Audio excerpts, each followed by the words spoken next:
Reaction of acids with base, अच्छा topic है ये, सबसे इंपॉर्टेंट इसलिए क्योंकि इस टॉपिक का नाम एक और है, इसको बोलते हैं neutralisation reaction.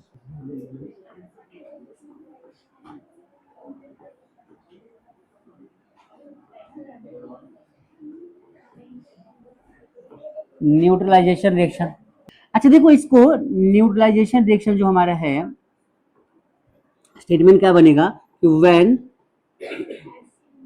Acids and bases, आप समझो मेरी बात एक बार समझ के, देखो जब एसिड और बेस आपस में रिएक्ट करते हैं तो एसिड एसिड नहीं रहता, बेस बेस नहीं रहता, दोनों दूसरे के कैरेक्टर्स को खत्म करके न्यूट्रल हो जाते हैं, और इसी रिएक्शन का नाम दिया है न्यूट्रलाइजेशन रिएक्शन। आप समझ में आई? एसिड और बेस का जब रिएक्शन होता है तो एसिड अपना कैरेक्टर लूज करता है, वो न्यूट्रल हो जाता है, और बेस भी अपना कैरेक्टर लूज करते हुए न्यूट्रल हो जाता है, और दोनों एक दूसरे को न्यूट्रलाइज करके खुद न्यूट्रल बन जाते हैं, सॉल्ट बना लेते हैं, इसीलिए इस रिएक्शन का नाम क्या दिया हमने, न्यूट्रलाइजेशन रिएक्शन। बात समझ में आ गई? इसमें दो चीजें बनती है, सॉल्ट एंड वाटर। क्या बनती है? सॉल्ट एंड बस, अब क्या चाहिए, आ जाओ। तो when acid and bases reacts with each other it forms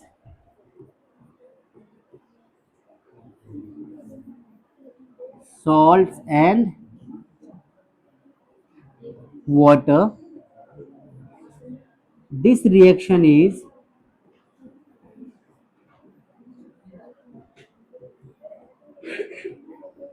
called as neutralization reaction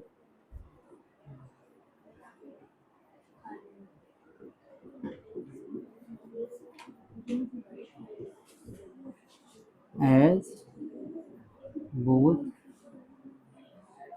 become neutral. बात समझ में आई बच्चों सबको? इसको क्या बोलते हैं? न्यूट्रलाइजेशन रिएक्शन, क्योंकि दोनों क्या हो जाते हैं, न्यूट्रल हो जाते हैं।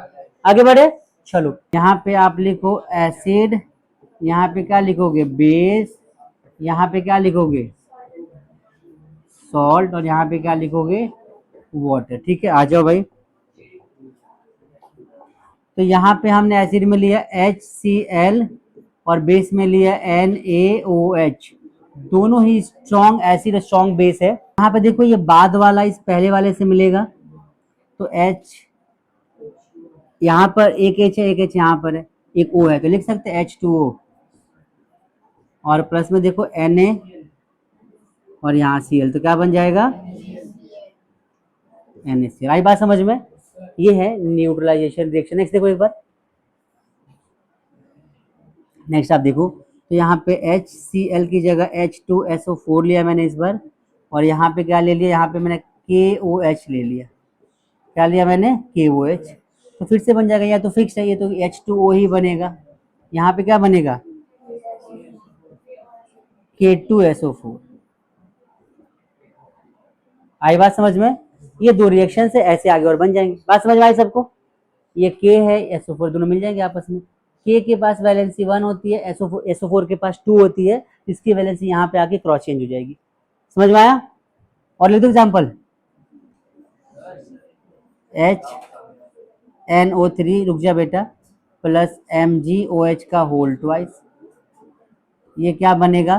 तो देखो ध्यान से, यहाँ पे तो भाई MgSO4 ही MgNO3 बन जाएगा, और प्लस में यहाँ पे क्या बनेगा, H2।